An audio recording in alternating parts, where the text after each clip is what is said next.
Hello and welcome to you all, dear students of class 12th of UP board. ये बहुत ही एक महत्वपूर्ण video है आपके लिए।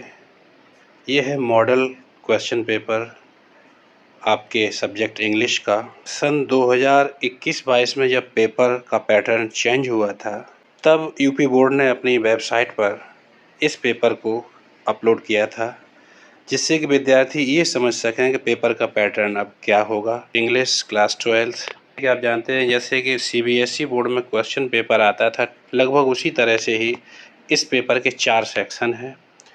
सेक्शन ए रीडिंग के लिए है, सेक्शन बी राइटिंग के लिए, सेक्शन सी ग्रामर और section D literature. Section A के लिए मैं महत्वपूर्ण बात एक जरूर आपसे कहना चाहता हूँ।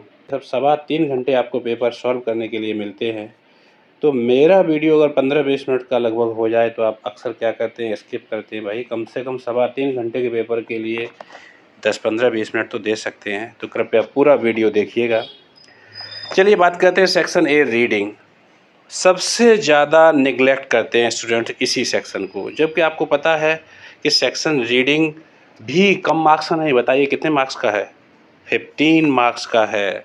इसमें क्या होता है, एक अनसीन पैसेज आपका दिया हुआ और उसके नीचे क्या होता है, क्वेश्चन 1, 2, 3, क्वेश्चन 4 और क्वेश्चन नंबर 5 के 3 पार्ट होते हैं।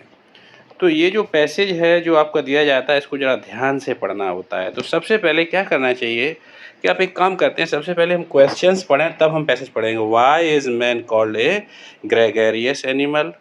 What crucial role do our neighbors play in our lives? How is loving our neighbors equal to loving God? Why is it good to have friendly relations with our neighbors? और ई जो है, इसमें 3 part हैं। Which word in the passage means closeness, which word in the passage is opposite of often, और what does the phrase at hand means in the passage. तो इन questions को पढ़ने से क्या होता है, हमारे दिमाग में आता है कि हम पैसेज जब पढ़ेंगे तो हम किन किन चीज़ों पर ज़्यादा ध्यान देंगे। चलिए पढ़ते हैं पैसेज को। Man is a gregarious animal living in a society. Gregarious means होता है सोशल या सोशिएबल, यानी कि मानव कैसा प्राणी है? सामाजिक प्राणी है, इसलिए कहाँ रहता है? समाज में रहता है।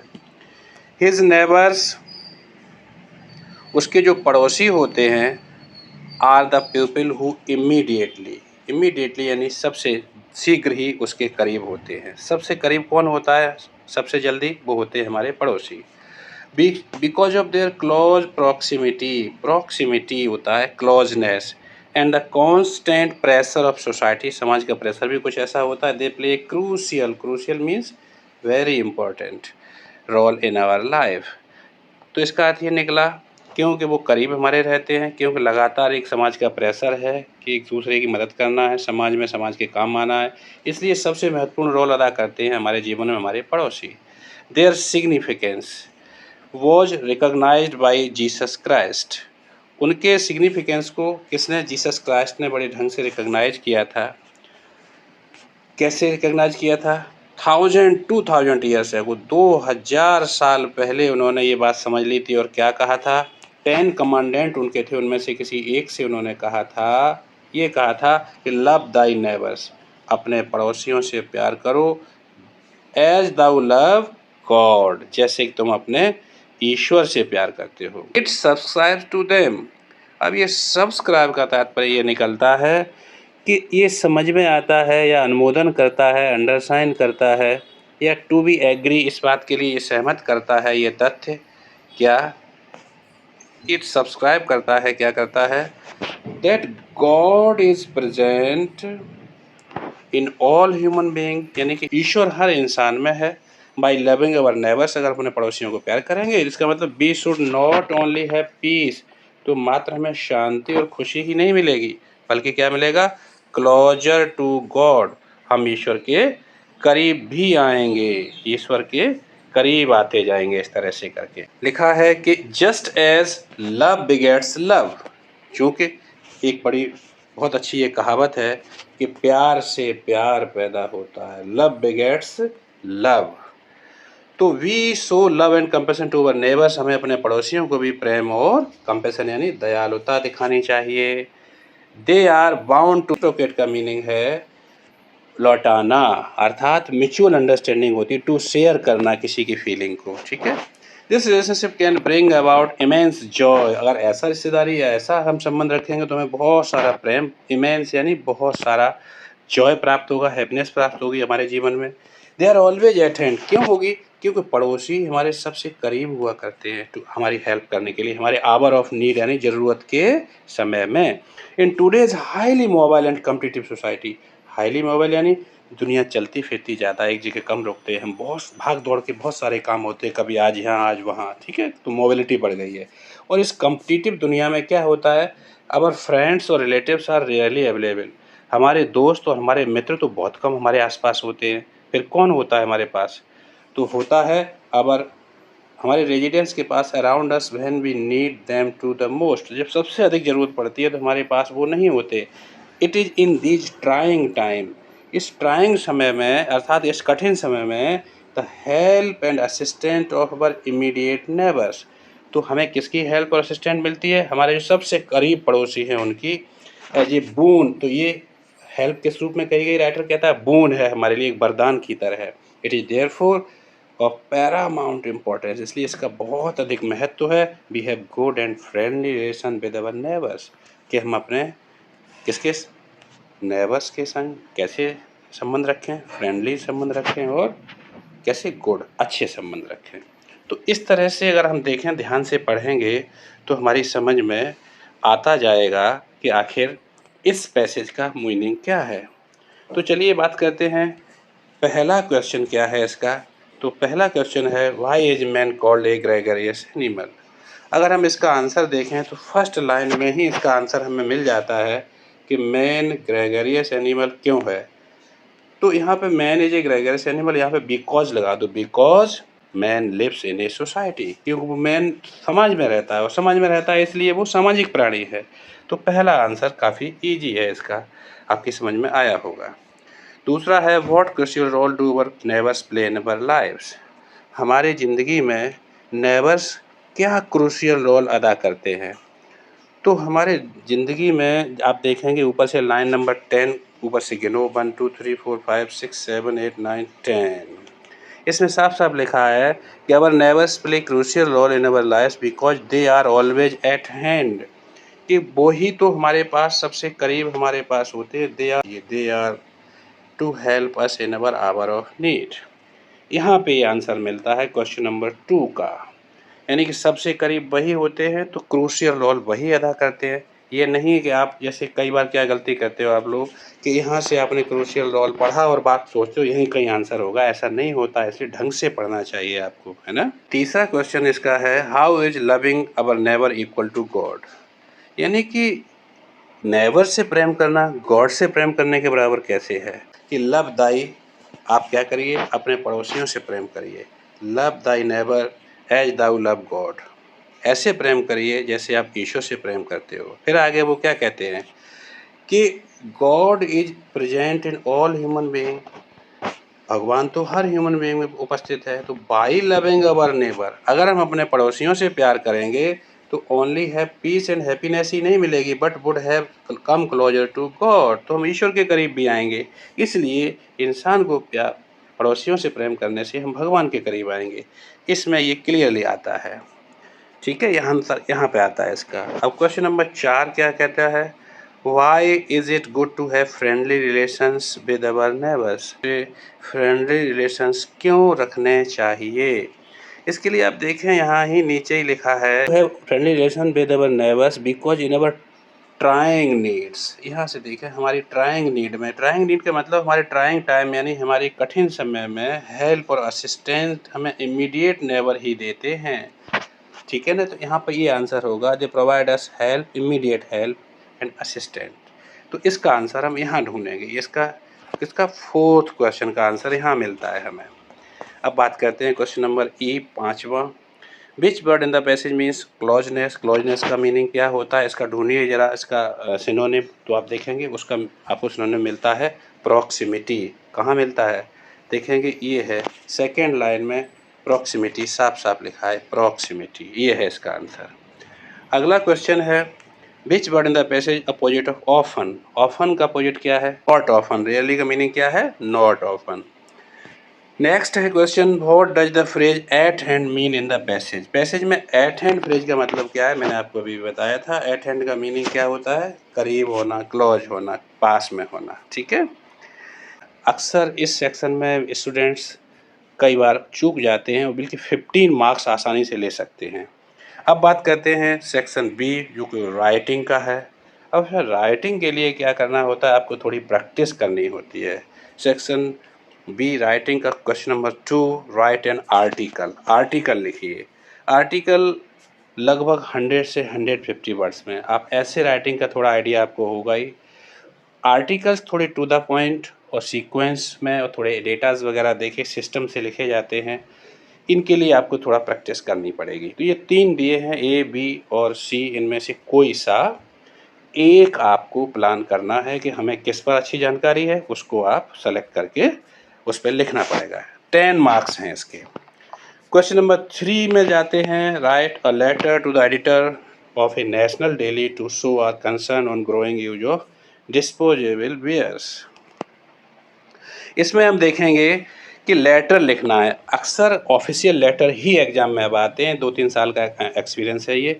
इसमें वैसे ही बिजनेस लेटर तो है ही नहीं, तो ये लेटर किसको, एडिटर को ज़्यादातर लिखने को आते हैं। डिस्पोजेबल वेयर क्या होते हैं, ये होते हैं जैसे आप प्लास्टिक के, जैसे खाना खाने हम कहीं जाते हैं पार्टीज़ वगैरह में, तो कितना सारा प्लास्टिक के जो बर्तन होते हैं, गिलास है, प्लेट है, इनका कितना यूज बढ़ता चला जा रहा है दिनों दिन, फिर बाद में फेंक देते हैं, कितना वातावरण को प्रभावित करता है। इस बात को लेकर के आपको एक लेटर लिखना है। अथवा में देखें तो write a letter to the principal of your school to complain against the shortage of latest sports packaging in the library. इसमें क्या है, प्रिंसिपल को आपको लिखना है। ऑफिशियल लेटर ये भी है जिसमें आपको कंप्लेंट करनी है कि लाइब्रेरी में शॉर्टेज है स्पोर्ट्स मैगजीन की। अब यहाँ से शुरू होता है सेक्शन सी, ग्रामर। इस सेक्शन में क्वेश्चन नंबर 4-5 भाग हैं इसके, 2 मार्क्स का प्रत्येक भाग है और ये सब होंगे ऑप्शनल मल्टीपल चॉइस क्वेश्चंस। तो चलिए शुरुआत करते हैं। पहला क्वेश्चन है, the absence of government in a country is called, ये 1 वर्ड इसमें से पूछा गया है। गवर्नमेंट यानी सरकार न हो तो मोनार्की कहते हैं, पैट्रियार्की कहते हैं, एनार्की कहते हैं या मैट्रियार्की कहते हैं। आपकी समझ में आ गया होगा। कौन सा सही है बताओ? सही है आपका एनार्की, थर्ड वाला सही है आपका, ठीक है, ये वाला सही है। इसके बाद आता है the phrase inching towards means, inching towards का मतलब होता है थोड़ा थोड़ा करके आगे बढ़ना। तो इसका कौन सा सही होगा? To have an itchy feeling, to measure something, to move slowly in a direction और टू मूव अपवर्ड। तो हम देखेंगे कि to move slowly in a direction, तो ये धीरे धीरे किसी दिशा में बढ़ना, इसको इंचिंग टुवर्ड्स, ये था इडियम्स एंड फ्रेज का। नेक्स्ट बढ़ते हैं, द सिनोनिम ऑफ मीग्र, मीग्र मतलब यानी कमी होना किसी चीज़ की। तो कमी होने का मतलब है स्कैर्स, ये भी कमी होना, इसका भी मीनिंग यही होता है। स्कैंटी, इसका भी मीनिंग यही होता है। प्लेंटीफुल, ये तो इसका उल्टा होता है, प्लेंटीफुल तो नहीं हो सकता। और बोथ 1 and 2, जी हाँ यही सही है, इसका सही आंसर है बोथ 1 and 2, यानी कि मीग्रे के ये दोनों सिनोनिम सही हैं, स्कैर्स और स्कैंटी। चलिए आगे बढ़ते हैं। इसका क्वेश्चन नंबर 4 का D, one should do his duty, अर्थात इसमें क्या पूछा गया है, हम देखें कि one should do his duty में ये सिंटैक्स का है कि इस पूरे सेंटेंस में कहाँ गलती है। इन 4 ऑप्शन में से कोई एक शब्द गलत है, तो कौन सा गलत होना चाहिए? वन अगर यहाँ सब्जेक्ट है तो उसका प्रोनाउन क्या होगा? हिज नहीं बल्कि होगा वंस। तो गलती हिज में है, तो हिज किस नंबर पे दिया है? हिज दिया गया है तीसरे ऑप्शन में, यही इसका गलत है हिज, इसलिए यही और क्वेश्चन के रूप में देखें तो आंसर यही सही है। कौन सा? थर्ड, ये टिक करेंगे हम थर्ड को, हिज को। आगे बढ़ते हैं, द एंटोनिम ऑफ बैरन, बैरन होता है बंजर, बंजर का एंटोनिम क्या होगा? पहला ही है फर्टाइल, फर्टाइल यानी उपजाऊ, फ्यूटाइल यानी व्यर्थ, और बाकी इनफर्टाइल या फ्रेजाइल ये अलग अलग शब्द हैं, ठीक है। इसके बाद ये क्वेश्चन आपने देखा क्वेश्चन नंबर 4 में मात्र टिक लगाने भर से आपके 10 मार्क्स क्लियर हो जाते हैं, 2 नंबर ईच का था, ठीक है। अब क्वेश्चन नंबर 5 पे चलते हैं। यहाँ आपको कुछ वर्क करना होगा। Change any one of the following in indirect sentence, I said don't waste your time, मैंने कहा अपना समय बर्बाद ना करो, तो इसका इनडायरेक्ट में चेंज करना है। इनडायरेक्ट में क्या होगा, चूँकि यहाँ पे डोंट यानी इम्परेटिव सेंटेंस है, तो I advise not to waste your time, ठीक है। दूसरा इसका है, वैसे इनमें से कोई एक करना था। My teacher said to him you can send your application online too, तो my teacher told me that he could send his application online too, ठीक है।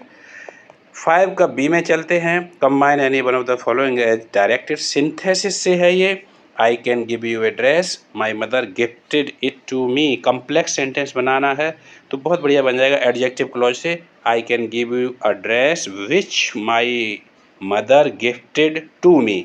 सेकेंड सेंटेंस में जो इट दिया ये हटा देंगे क्योंकि विच लगा रहे हैं हम, ठीक। इसका सेकेंड ऑप्शन है कंपाउंड में बना दो, अगर आपको पहला न अच्छा लगे या आपको कठिन लगे। Do it, leave it, alternative conjunction लगा कर के आप बना सकते हैं, आइदर डू इट और लीव इट, ठीक है। ये 2 मार्क्स का एक है, कोई सा इनमें से एक कर दीजिए आप। Change any one of the following as directed, I can do it, passive बनाना है। पैसिव तो बहुत ईजी आ गया ये तो, it can be done by me. या फिर आप ये वाला कर दीजिए कंपैरेटिव डिग्री में, this is the most effective remedy for this disease, this is more effective than any other remedy for this disease, ये बढ़िया बन जाएगा, ठीक है। डी में चलते हैं। Correct any one of the following sentence, you are senior than me, आपको पता है सीनियर जूनियर इन्फीरियर इन सब के बाद देन नहीं बल्कि टू लगता है, तो you are senior to me, ये सही होगा। अगर आपको ये कठिन लगता था तो आप इस दूसरे में से कर सकते थे, कैटल्स आर ग्रेजिंग, क्या गलती है बताइए, कैटल्स नहीं होता, एस नहीं लगता, इसका प्लूरल तो वैसे ही कैटल ही अपने आप में होता है, तो कैटल आर ग्रेजिंग, एस हटाना, ठीक। ई इसका जो है, use any one of the following pairs of words in your own sentence to make the difference in their meaning clear, ये होमोफोन्स में से है। रिफ्यूज और रिफ्यूज, सेल और सेल। स्टूडेंट्स रिफ्यूज का मीनिंग आप समझते हैं, जो पहला वाला रिफ्यूज REFUSE है, तो यह रिफ्यूज का मतलब होता है टू डिनाई, मना करना, ठीक है। जैसे इसका सेंटेंस बना दो, he refused to listen what I was saying. दूसरा रिफ्यूज REFUGE है, इसका मतलब होता है शेल्टर या हवेन यानी शरण लेना। जैसे the flood victims took refuge in A government school, ठीक है। सेल और सेल का बहुत सरल है, SELL सेल बेचना होता है, जैसे I want to sell my old scooter. और दूसरा जो CELL सेल है, इसका तात्पर्य कोशिका होता है, जैसे स्मॉलेस्ट लिविंग यूनिट, यानी ये कह दो चाहे the teacher taught us about cell today. या फिर CELL का दूसरा एक कोठरी, छोटी कोठरी, छोटा कमरा भी होता है, यहाँ हम कह सकते हैं the prisoner was kept in a cell. इस तरह से ये 5वां क्वेश्चन, 6 नंबर का क्वेश्चन ही 5 नंबर में आता है, जहाँ ट्रांसलेशन करना होता है। जैसे उन दिनों स्वामी विवेकानंद अमेरिका में एक महिला के वहाँ ठहरे हुए थे, तो इसमें क्या करना है, आपको ट्रांसलेशन करना है, 5 मार्क्स आपके होते हैं। तो चलिए जल्दी जल्दी इसके बारे में बता देते हैं। उन दिनों स्वामी विवेकानंद अमेरिका में एक महिला के यहाँ ठहरे हुए थे, तो those day Swami Vivekananda was staying with a woman in America. अब आगे लिखा है जहाँ वह खुद अपना भोजन बनाते थे, where he used to cook his own food. आगे लिखा है एक दिन क्या हुआ, कुछ वह भोजन करने जा रहे थे, कुछ भूखे बच्चे पास आकर खड़े हो गए। तो one day he was going to have a meal या going to take food when some hungry children came and stood nearby, ठीक है। स्वामी विवेकानंद ने अपनी सारी रोटियां उन बच्चों में बांट दी, तो Swami Vivekananda distributed all his rotis या चपातीज अमोंग दो चिल्ड्रन, उन बच्चों में बांट दी उन्होंने, सबको दे दी। आगे लिखा है कि यह देखकर महिला ने उनसे पूछा, seeing it the woman asked him, उन्होंने उससे पूछा कि ये क्या किया आपने स्वामी जी, हैं? तो क्या पूछा, you have given all the rotis to children, what will you eat now, क्या खाओगे। तो ही रिप्लाइड, उन्होंने क्या उत्तर दिया, मुस्कुरा करके, उन्होंने मुस्कुरा कर जवाब दिया। तो he answered with a smile, क्या, bread is the only thing to you know satisfy hunger, to quell hunger.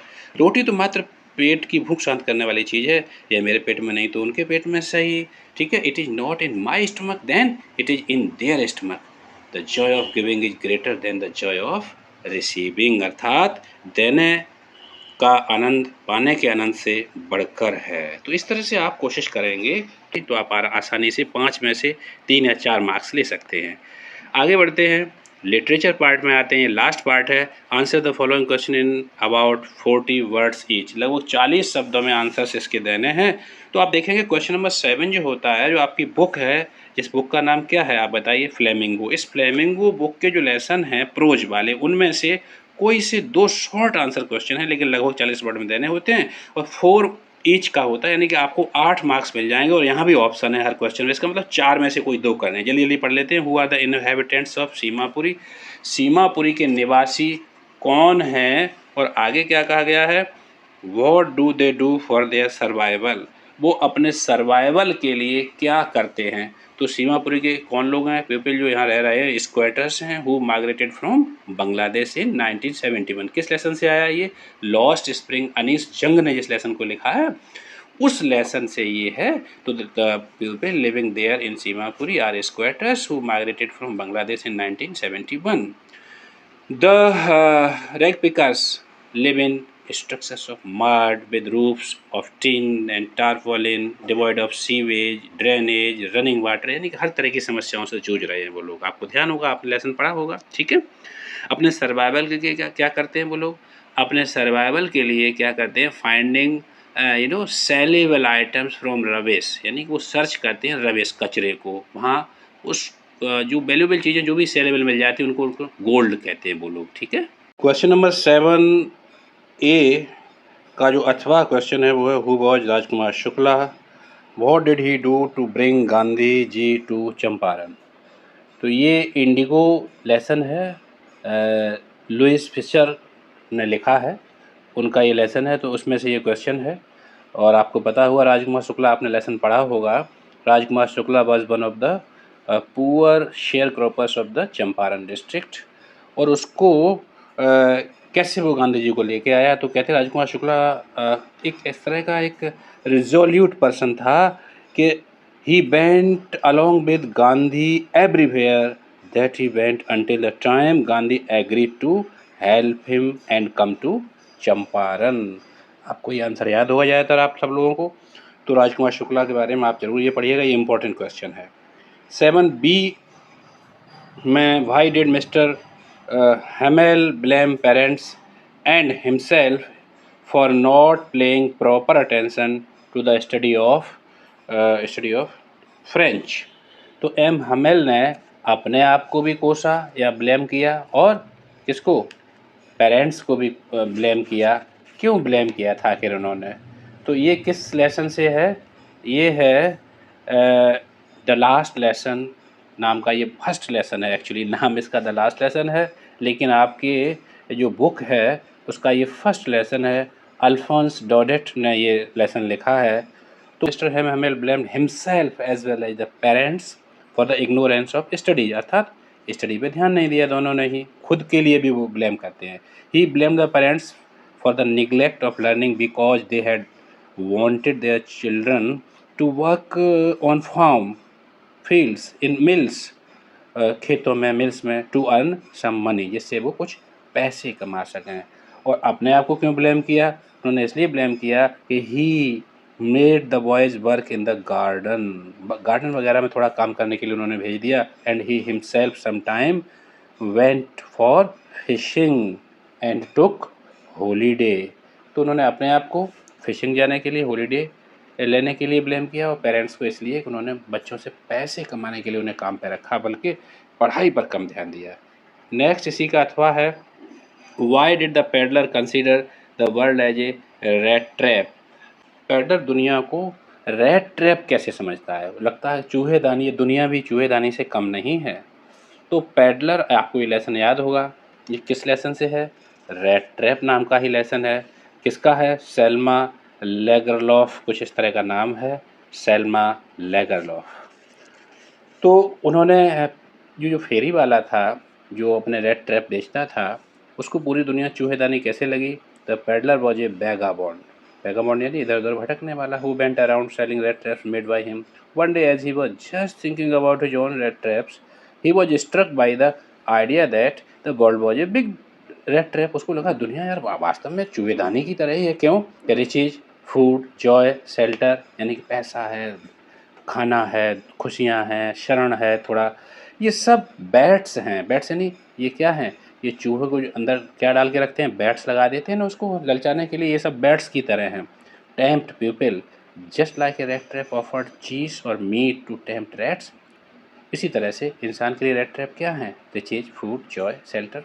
As soon as one was tempted to touch the bait the rat trap closed and everything came to an end. यही इंसानों के साथ होता है। इस तरह से उन्होंने सोचा। आप ये इंपॉर्टेंट क्वेश्चन जरूर देखिएगा। क्वेश्चन नंबर 8 पे आते हैं। ये भी इसी बुक से है, फ्लेमिंगो से ही है, लेकिन ये लॉन्ग आंसर टाइप क्वेश्चन है। इसमें आपको लगभग 80 वर्ड्स में यानी कि तो यहाँ पहला क्वेश्चन है all we have to fear is fear itself. Justify this statement on the basis of the lesson deep water. नाम लेसन का नाम तो उन्होंने पहले ही दे दिया। तो डीप वाटर नाम का जो लेसन है उसमें से उन्होंने ये लेसन लिया है। और डीप वाटर नाम का लेसन किसने लिखा है? डीप वाटर नाम का लेसन आप ध्यान करिए विलियम डगलस ने लिखा है। और के अंदर ने ये पूछा है कि उसने कहा था कि हमें डरना है नहीं है डर से बल्कि डर को डराना है। ठीक है, इस स्टेटमेंट को किस तरह से आप जस्टिफाई करेंगे डीप वाटर में? तो ये है, आपने अगर ध्यान दिया हो, the terror of water followed Douglas everywhere event, मतलब वो डर से, पानी के डर से डरे हुए थे। उसको दूर करने के लिए उन्होंने स्ट्रॉन्ग रेजोल्यूशन लिया, बहुत सारे प्रयास किए। उन प्रयासों में आपको पता होगा स्विमिंग पूल में गए, इंस्ट्रक्टर से उन्होंने ट्रेनिंग ली है, बहुत सारी एक्सरसाइजेज की, जो ट्रेनिंग उन्होंने एक्सहेल इनहेल की वाटर में। उसके बाद मंथ तक ये चली उनकी ट्रेनिंग, जिससे कि वो काउंटर कर सकें उस टेरर को, उस डर को, उस फियर को। फिर उन्होंने बहुत सी एक्सरसाइज की इंस्ट्रक्टर ने जैसा उनसे कहा था। फिर उन्होंने swam across lakes also gain confidence, बहुत सारी लेक्स में जाके उन्होंने तैरे। कम्प्लीटली जब पानी से उनका डर दूर हो गया तो उनको ये डर दूर करने में मदद की his desire, determination and diligence ने। तभी वो कहते हैं all we have to fear itself. ठीक है ना। इसके बाद इसका क्वेश्चन है अगला, आप चाहे तो ये नहीं तो अगला कर सकते हैं। Describe the plight of rag pickers as depicted in the lesson lost spring में। उनका क्या दुख दर्द है? ये तो दुख दर्द आपको हम पहले भी बता चुके हैं। वेज है, ना ड्रेनेज वाटर, ना रनिंग वाटर, ना पीने का अच्छा पानी। ठीक है, ये बड़े परेशान से हैं और हमेशा ही ये लोग जो है अपना सर्वाइव करने के लिए रैग पिकिंग करते हैं। ठीक है, ये सब उनका प्लाइट है, दुख दर्द है, उनकी दुर्दशा है। प्लाइट यानी दुर्दशा। क्वेश्चन नंबर 9 पर चलते हैं। Read the following extract carefully. ये है आपकी पोइट्री से। पोइट्री में आपको क्या करना, 10 नंबर की पोइट्री आपको आती है, आपको पता होना चाहिए। और इस 10 नंबर में कैसे कैसे क्वेश्चन आते हैं कि सबसे पहले तो क्या होता है, एक स्टंजा दिया होता है, उसके नीचे क्वेश्चंस दिए होते हैं। देखिए ये कहाँ से दिया है। And the old familiar ache my childhood fear but all I said was see you soon Amma. All I did was smile and smile and smile. ये लास्ट लाइन है माई मदर एट 66। आपने ये पोइम पढ़ी होगी, मेरा भी एक video है, चाहे तो आप उसे देख सकते हैं मेरे चैनल पर। एंड द ओल्ड फैमिली, पुराना सा वही दर्द। क्या दर्द है पुराना सा? आपने पढ़ा होगा पोइम में कि माँ के बूढ़ा, कहीं माँ मुझे छोड़ के न चली जाए। एजिंग, जो उनकी जो उम्र जो बढ़ रही है, उस चीज़ को देखते हुए। पहला क्वेश्चन है what is the fear that has always pain the poetess. वो कौन सा डर है जो हमेशा पोएटेस को दर्द देता रहा है? तो वो कौन सा डर है कि mother is being old day by day and ageing comes decay and death. और एजिंग से अब माँ और ज़्यादा दिनों दिन डिके हो रही है, वीक हो रही है और डेथ आ सकती है, ये डर है। ठीक है। नेक्स्ट क्वेश्चन है what is the contrast between the poetess feelings and her words. उनकी फीलिंग और वर्ड्स में क्या कंट्रास्ट है? देखिए वर्ड्स क्या थे, स्माइल स्माइल से यू सूनम्मा कहा था। फीलिंग क्या थी? अंदर से दर्द की थी। तो सी हैज ओल्ड फैमिलियर एक्ट और fear of her childhood. In her feelings में तो वो कैसी है, दुखी है।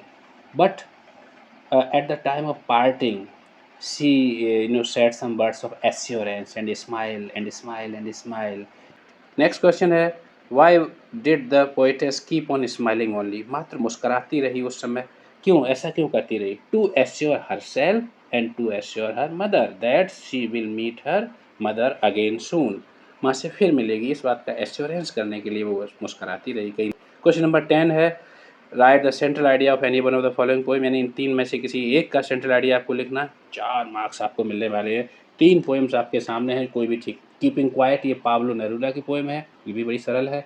A thing of beauty John Keats की पोएम है, आप चाहें तो इसे ट्राई कर सकते हैं।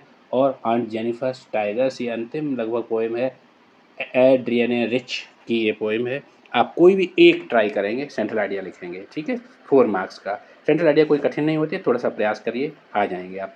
पढ़ना तो पड़ेगा भाई। क्वेश्चन नंबर 11 कहते हैं answer the following questions in about 40 words. ये क्या है, विस्टार जो आपकी सप्लीमेंट्री बुक है उसमें से क्वेश्चंस हैं। पहला क्वेश्चन पूछा, what things on the third level were different from those on the other level. कौन सी चीज़ें जो थर्ड लेवल पे थी वो और लेवल से अलग थी। तो थर्ड लेवल की चीज़ें कौन सी थी वो, तो आपको अगर आपने लेसन पढ़ा होगा थर्ड लेवल, जैक फिने का ये लेसन है, उसमें थर्ड लेवल पे क्या क्या था जो सेकेंड और फर्स्ट लेवल से अलग था।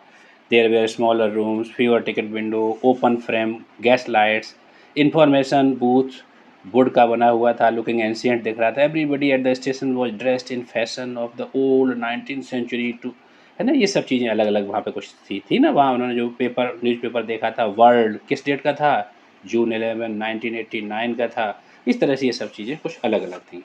आप इसके अगर ये कठिन लगता है आपको तो describe the environmental features of Antarctica. ये अंटार्कटिका ये जो लेसन है आपने अगर इसकी तैयारी की है तो इसमें से आप ट्राई कर सकते हैं। इसमें आपको अंटार्कटिका के जो फीचर्स हैं वो क्या क्या है, ठीक है, आप उन फीचर्स को बता सकते थे कि यहाँ जो हम रह रहे हैं वहाँ से क्या सारा हमेशा बर्फ़ से ढका रहती है वो जगह, है ना, और वहाँ पे क्या है बिल्कुल पेड़ पौधे नहीं है, जीना बड़ा मुश्किल है सबके लिए। कुछ तो जीव जंतु पोलर बेयर वगैरह होंगे। 11th बी पे चलते हैं। Why did the Maharaj decide to suffer the huge loss instead of allowing the British officer to get photograph with the hunted tiger.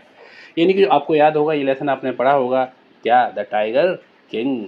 जी हाँ, द टाइगर किंग नाम का जो लेसन है इसमें आपको ध्यान होगा ये कल्कि के द्वारा लिखा गया लेसन है। इसमें उनको कितना लॉस हुआ था, हुआ क्या था, एक बार high ranking British officer once a high ranking British officer visited Pratibandhapuram with a wish to hunt a tiger और get his photograph clicked with the carcass से, अर्थात उस हंटेड टाइगर से के संग फोटोग्राफ चाहता था। But Maharaja refuse the permission, लेकिन रिफ्यूज तो कर दिया। But now the fear was that danger of losing his kingdom, उन्हें डर लगा कहीं ऐसा न हो कि मेरा राज्य छिन जाए।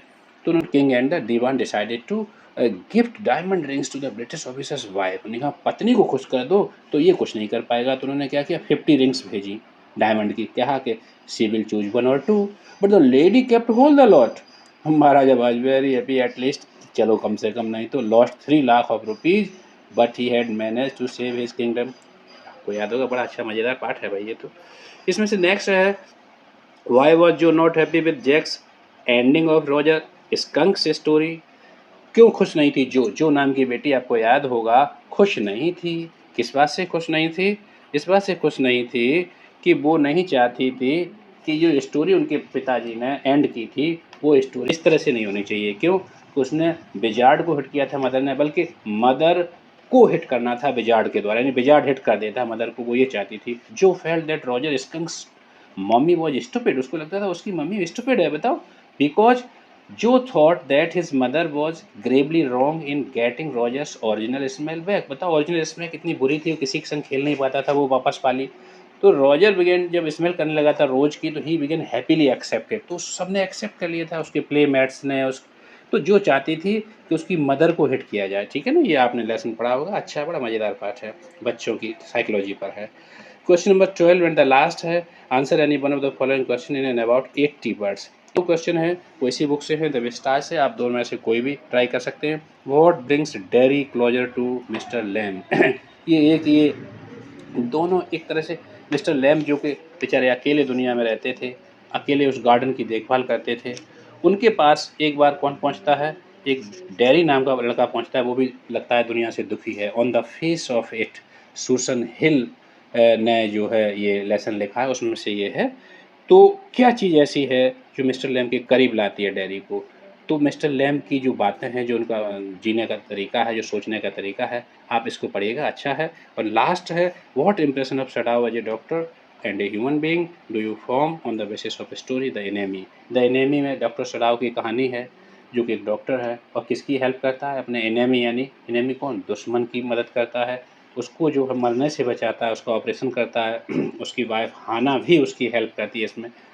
वीडियो लंबा हो रहा है इसलिए मैं हर एक का आंसर नहीं बोल रहा हूँ, लेकिन आपको ये समझ लिया होगा आपने कि ये जो लॉन्ग आंसर है 7 नंबर का है। तो आपने क्या समझा, लिटरेचर कितने मार्क्स की है।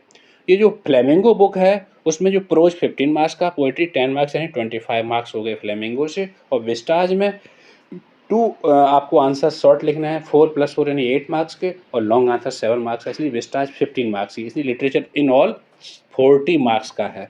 ओके बेटा, ध्यान रखिएगा, पेपर जरूर ढंग से समझिएगा। Thank you very much. Please like and share my video, please subscribe my channel. Thank you.